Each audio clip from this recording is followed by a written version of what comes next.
welcome to EBC World. Today we met on a special holiday program, which is Eid al-Fitr, and Eid Mubarak to all of you who's watching this program. Of course, I am your host, Hikma Tamam. So today on this special holiday program, I am joined by the founder and also people, refugees from different parts of the world who came together and formed an organization which is titled as Tomorrow is Better, right?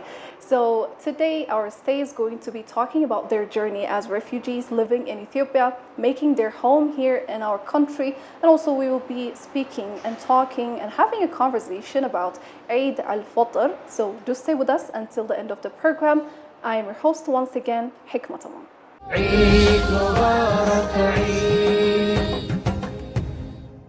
Well, first of all, thank you so much for making the time to talk to me. And I just wanted to ask you, how is Eid today? How are you feeling?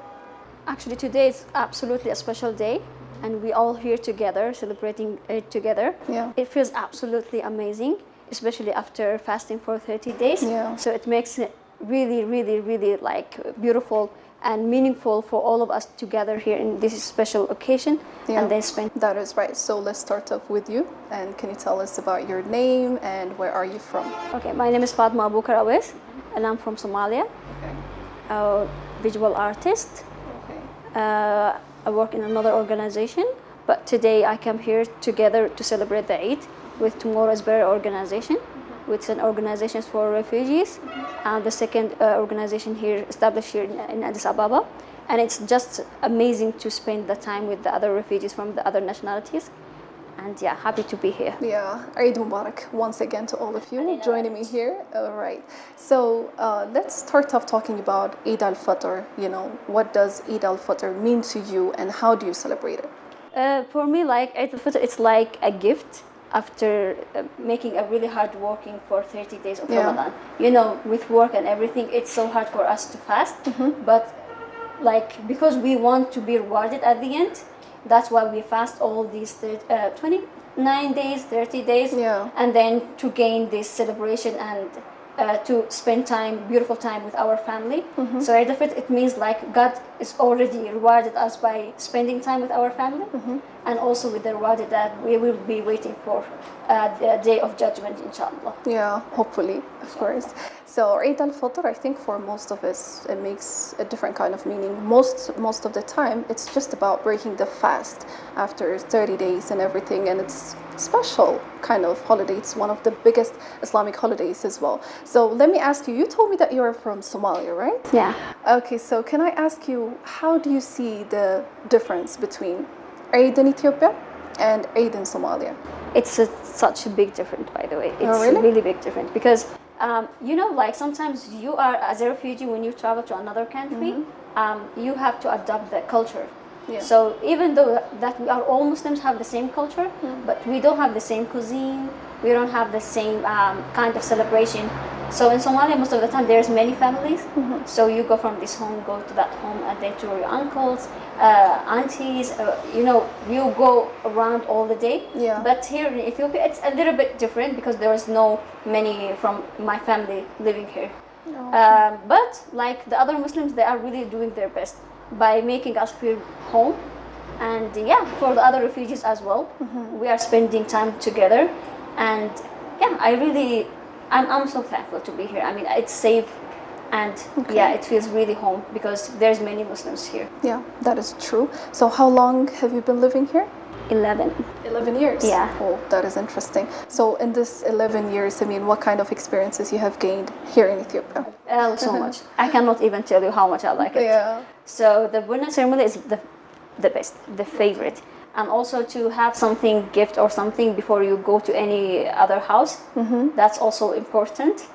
And yeah, as I told you, the hospitality as Muslims, and as African as well, we share most things, common things, the Somali and the Ethiopian people share. Yeah. So what aspects of Ethiopian culture have you embraced, I mean, since arriving here, especially during, you know, Eid celebrations? The hardworking. Ethiopian people, they are the most hardworking ever. Okay. Like they wake up at the sunrise, go back to their home at 7 or 8 p.m. at night. Okay. So whenever they go to work, and after coming back to home, drinking the coffee again. We mentioned the coffee again. Yeah. So drinking the coffee, they will never, say about like how the work was hard. They won't complain that much. So they are really hardworking, and they really feel that vibe of, I'm kind of satisfied, even if I'm not satisfied enough inside me, but I'm showing that to my family, and everything is all right with me. So I really like the hard working in them, because the Arab countries, Somali people, they don't start working at 6 or 5:30. Okay. But this is really a special thing in Ethiopia, and I'm really moved by this attitude that's been seen from many years and never changed at all. That is very interesting, because I never hear someone talking about this, Really? honestly speaking. You did not. Thank you so much for raising it, because I'm also, I think, part of the hardworking people. Oh, yeah. Okay, so are there like any Ethiopian Eid costumes or traditions that you have adopted or find interesting? I mean, I know that as Muslims, all of us, we celebrate in a kind of similar way. Yeah. But as you have been living here, as you said, in Ethiopia, so what kind of different customs and traditions you have adopted so far? The food. So the first Eid, we will be eating rice because it's the most cultural thing. But the second day, it's the anjera and the wat. Okay. And I wait for that. We don't make it really good at home, but we go to our neighbor and we have it. And we celebrate with the Christian people as well. So it's like they eat our lunch, the rice, and we will wait for this dorowat and the food cuisine. I love food. I'm a fan of Ethiopian food, by the way. And again, the coffee, the third time, the coffee, it's also the best thing. Also praying in stadium, praying in I don't know the other place, what do you call it, but praying in a stadium, it's really something so special. I never seen many people Muslim going to the same place and praying, in many thousand Muslim praying at the same time. And when they do the praying part, they are all equal, they are clean and beautiful and everything. So it's really so hard to find such a big place for all Muslims to pray together. So I really like this one. Yeah, that is true. So since you are refugees, of course, there must be something that would cause you like discomfort. As you said, you don't live with your family, right? I do.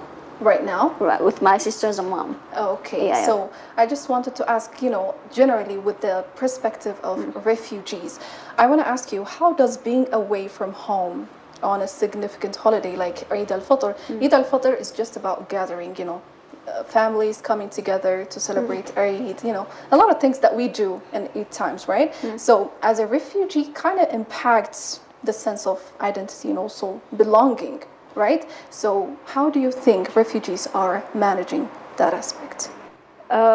Actually, we are trying our best to manage it, because the moment we lose our passion or our the more we lose sabr, we lose it. Patience, Patience.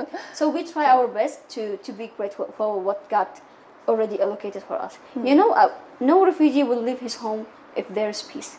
Yeah. So we are grateful for the peace that we are having right now. And in the dunya, if you want to gain something or get something, sometimes you have to leave something. Yeah. So that's why we are trying to be grateful for the peace that we have. And as I told you, like the host community are really trying their best to make us feel home. Though, there's no, as I told you, families like uncles, cousins in Ethiopia, but with also social media, WhatsApp, we try to manage it. The day of Eid, there's also always a phone going around. Yeah. Say hi to your uncles, say hi to your cousins, and So also the social media make it more easy for us to feel home or to adapt or to feel content with what's happening around us here in Ethiopia. So let's talk about Tomorrow is Better, the organization. So what do you know about it, and what does this organization do? Actually, what I know, I don't work here, but what I know is that they are really great people volunteering to do great things for the refugees. They established nearby, I think before, I don't know, a few months. They are the second refugee organization, and it's led by a woman, and this is really a special thing. That's empowering. Yes. Yeah. So to establish an organization for refugees here in Ethiopia, and it's led by women, refugee women, it tells a lot about that. And as a refugee, like, you know, most of the time when there is other organizations like the UNHCR or like the other organization, they don't know exactly the problem of like how to solve the problem for the refugees. But if you are a refugee and have an organization, you already know and go through all the things that refugees have been through. So you can understand their point of view or what they are thinking of. So you can solve many problems. So this is really so helpful for the refugees in general. And I really hope to see many organizations establishing here in Ethiopia. Yeah, I hope so too. So as we know, Ethiopia is known for receiving and hosting refugees from different parts of the world. So in that aspect, how do you see the support by the Ethiopian government, you know, for making it convenient for the refugees to stay here in their country, in our country actually? So, like at the beginning, like back then, before many years, like as I told you, I'm here for 11 years. So back then, the days when we came here the first time as refugee, it was like there was many things hard for us. It was so hard for us to adapt the country and everything, and also some facilities or some things was really so hard for us. But nowadays, day after day, year after year, everything is getting much better. Now we have the right to have access to, you know, the other things that host communities have access as well. We can create a bank account, we can have a work permit.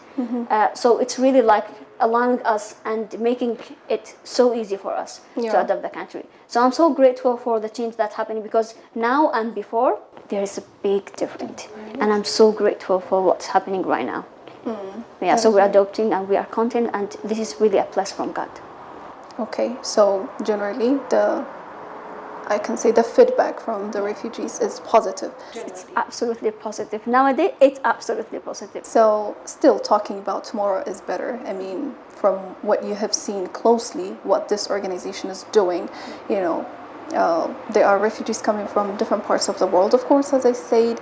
So how are they managing, you know, being part of this organization and everything, what they do, the refugees, you know? They are trying their best to do some small things. So now with this Ramadan food distribution, and also for other advocating for refugees' rights. So before even establishing this organization, the leader was also advocating for many other things. That's why we had a work permit and Faida ID and all these things. So it really helps day after day. When they get a permission or they get opportunity from the other organization to help or to work by their side, they are really doing great. And the refugees are, you know, when they feel or hear that there is an organization for refugees, they are feeling more comfort, and they are feeling, you know, like that their right or what they wanted to seek, it's absolutely going to exact to the point. So they won't be misunderstanding with the organizations and the refugees. So there's a connection. Yeah, there's a you can say it's a rope or something that connect both organizations and refugees. So they feel much better, and yeah, they're trying as well to volunteer till now. There's many refugee volunteering in everything that Tomorrow's Better is doing. Okay, so from refugees, we can understand that the things that we accept from them, I mean, there are a lot of things like cultural exchange and a lot more, right? So how do you feel about the cultural exchange between Ethiopians and refugees, particularly during Eid? It's really getting much better, as I told you. And especially like for this organization, it's work at the integration. And if there's like sometimes if there's celebration in the refugee community, the host community as well, they try to be part of it, and we try for them. I mean, we give them the chance to be part of it, and when we do that, they also do the same. So day after day, if there's also some programs for the refugees, they try their best to make a part for the host communities. So we both of them, we work together. And also for the organization, people like, there's not volunteering just from the refugees, also from the host communities. So we have Ethiopians as well working in the organization and being part of the workshops that be like made for refugees. So this creates cultural change and respect as well. When you do understand the people in front of you, you really respect him, And when you do talk and break this kind of, I don't know, block or whatever you call it, yeah, you feel really much better. And everything, you know, all the mistaken information will be moved somehow. Okay, yeah. So generally we can say that Tomorrow is Better organization is, bridging the gap between cultural, experiences and cultural traditions and costumes and everything in between, right? So that is very interesting, and I really appreciate what the organization is doing. So yeah, let's just have a small break actually. All right. Because since it's Eid, we don't want to make things, very serious. Anyways, viewers, you're still watching EBC World, our special Eid al-Fitr program. I am your host, Hikma Tamam. I'm staying here today on this special program. We came here to Tomorrow is Better organization, and we are talking about refugees who made their home here in Ethiopia. How is their stay? How is their journey? How is Eid al-Fitr? How is the cultural exchange and everything in between? So I hope you guys are having a really good time, and we will be right back after a short break. Eid Mubarak, Eid. Allah.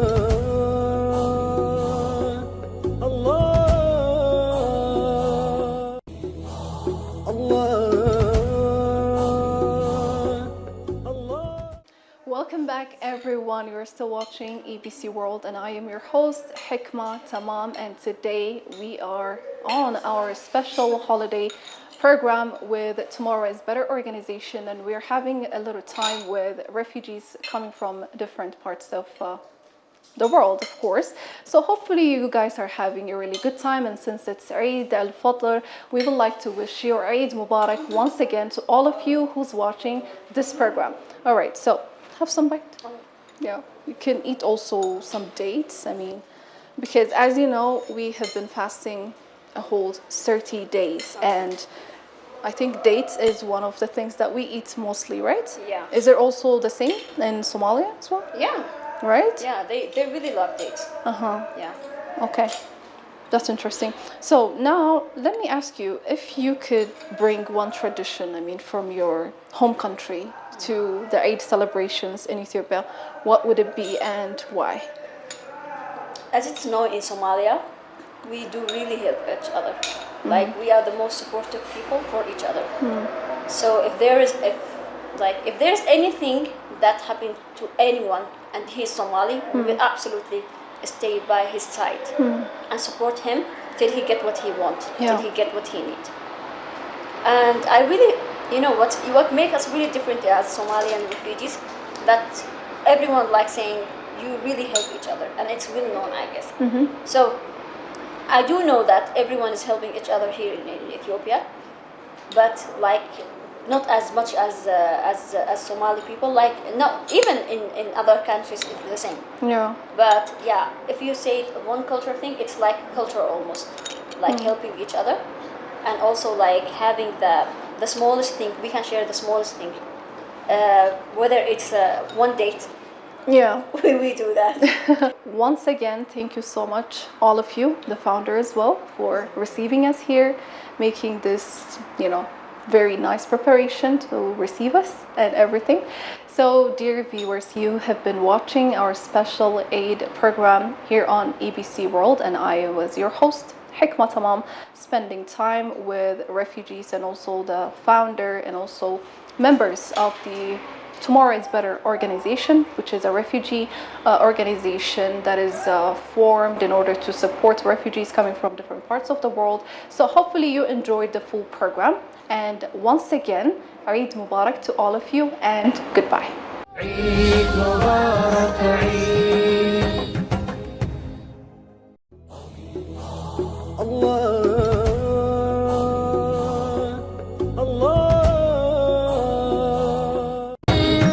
Eid